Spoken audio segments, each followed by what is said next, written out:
Halo, salam jumpa teman-teman. Salam jumpa, salam sehat, dan salam satu tujuan. Hari ini teman-teman, karena kita panas ya, kita ngontennya di panasan karena ini kita diundang Pak Tatang untuk supaya meriksa penyakitnya cabai Pak Tatang ini ya. Jadi gini teman-teman, sebelum kita terjemahkan untuk cara mengatasi hama dan penyakit, jangan lupa teman-teman subscribe, komen, dan share ya. Nah, jangan lupa tombol loncengnya supaya teman-teman bisa setiap hari videoku tampil di layar kalian. Dan ini kita pembahasannya. Nah, begini teman-teman, untuk mengatasi keriting ya, ini kan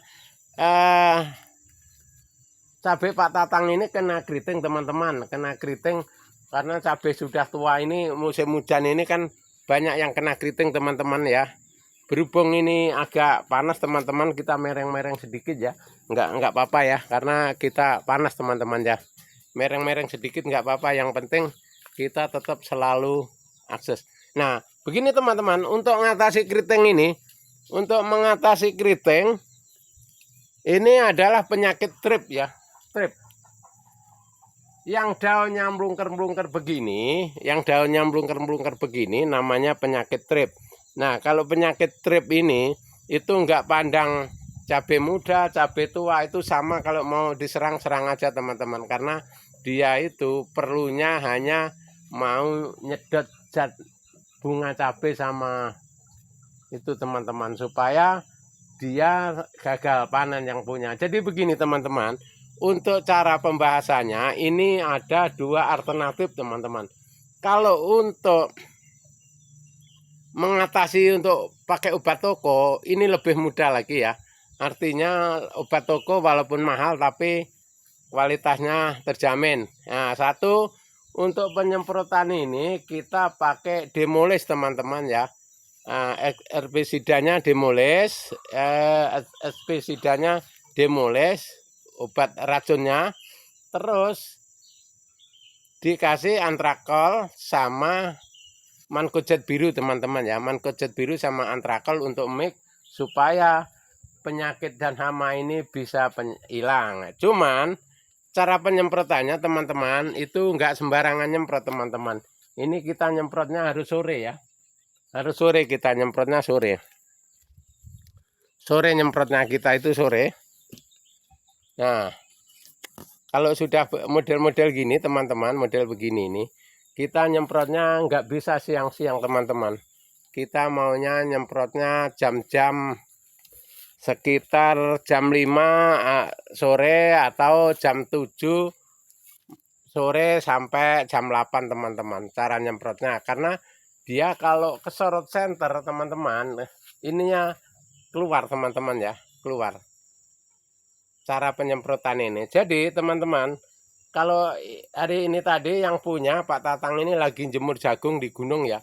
Jadi kita disuruh ke sini sendiri, lah suruh meriksa aja. Setelah kita periksa, ternyata kutu kebulnya luar biasa sama tripnya teman-teman. Jadi kita ini nggak selalu mengontrol karena kita udah ada 2 minggu teman-teman nggak kesini teman-teman. 2 minggu nggak ke tempat kebunnya Pak Tatang ini. Kita sudah 2 minggu. Nah setelah kita datangi, betul teman-teman, dia hanya telat nyemprot. Nah jadi cara nyemprot dia kemarin itu salah teman-teman. Dia nyemprotnya sudah keluar sinar matahari.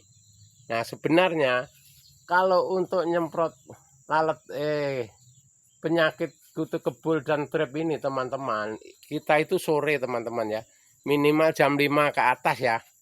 Nah kalau belum selesai dalam satu paket nyemprot ini nggak selesai ya, besok sore lagi gitu ya. Nah apalagi kalau kita zaman sekarang musim hujan ini teman-teman, kita berani pakai semprotnya malam juga nggak apa-apa, karena kalau siang hujan atau dan apa gitu sebagainya, karena penyakit itu teman-teman datangnya itu habis maghrib biasanya. Kalau binatang-binatang yang perusak cabai beda sama ini teman-teman, antraknosa sama lalat buah itu datangnya dia siang. Nah, kalau lalat buah itu datangnya kalau pagi jam 7 sampai jam 6 sampai jam 8 udah nggak ada lagi teman-teman ya.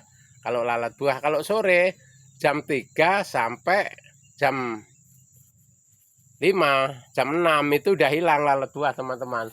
Nah, timbullah lalat buah itu pulang ke rumahnya, kita yang keluar trip ini, kutu kebul, bahasa Jawanya ada yang tungau, bilang tungau itu karena nempel-nempel di pucuk ini, terus di luarnya mengkirut-mengkirut teman-teman.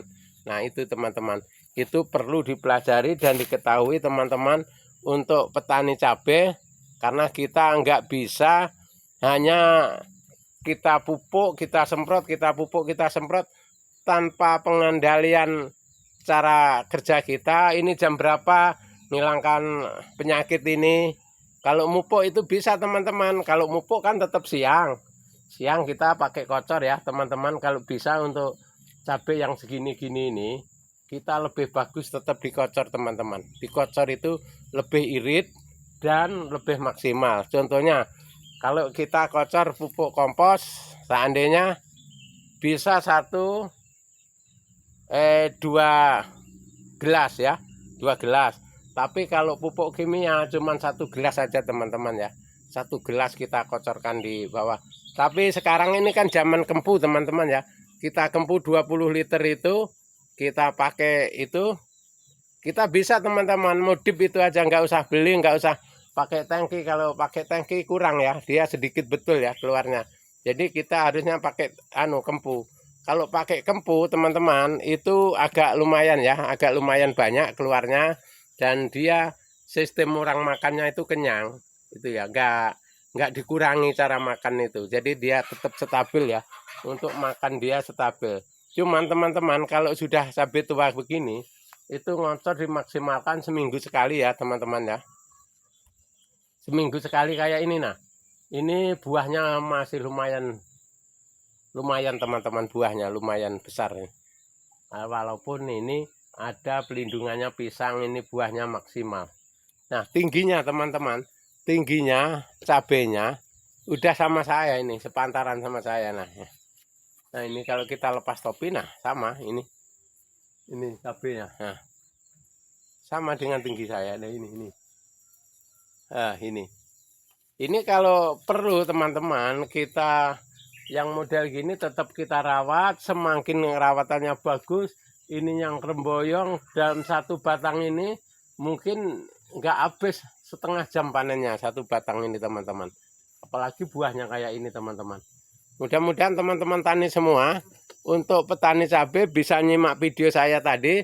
Kalau seandainya teman-teman kurang paham, bisa dicek di deskripsi ya. Di deskripsi kita ada tutorial untuk pembasmi hama, dan khususnya untuk budidaya cabai ini ada tata cara di situ. Karena pembahasannya panjang kan, harus kita dicek di deskripsi teman-teman ya, supaya teman-teman bisa paham. Seandainya teman-teman budidaya cabai itu sudah ada link di situ teman-teman. Tinggal teman-teman nanti belajari dan memahami, terus dikerjakan teman-teman ya. Karena sekarang gini teman-teman, udah dipelajari, udah disimak, tapi nggak dikerjakan, itu percuma teman-teman. Sama aja kita baca koran ya. Jadi maksud saya teman-teman, setelah kita pelajari, kita kerjakan, kita manfaatkan, disesuaikan sama pembicaraan ini, sesuai nggak nanti dibukti sampai berhasilnya, kan gitu teman-teman. Karena budidaya cabai ini kebanyakan di Kalimantan ini masih banyak orang belajar teman-teman, masih banyak belajar. Belajarnya apa? Dia asal tanam, bisa nanam, bisa bikin bedengan, bisa bikin gulutan, tapi ngerawatnya teman-teman, ngerawatnya banyak yang ngeluh untuk lalat buah dan antraknosa teman-teman. Itu yang banyak ngeluh di Kalimantan ini. Kalau yang lain-lain seperti halnya kalau orang dari Sumatera, dari Jawa, itu sudah banyak yang paham cara ngerawat. Cara ngerawatnya ini artinya untuk konsisten dalam setiap waktunya teman-teman ya. Kadang-kadang di sini ini yang orang nggak sabaran habis nanam ditinggal, nanti seminggu 2 minggu baru dilihat gitu loh teman-teman ya. Jadi itu tadi teman-teman, silahkan dipelajari dan silahkan dikerjakan supaya kita sukses di percapian. Oke, terima kasih, semoga bermanfaat. Sampai video kita yang akan datang.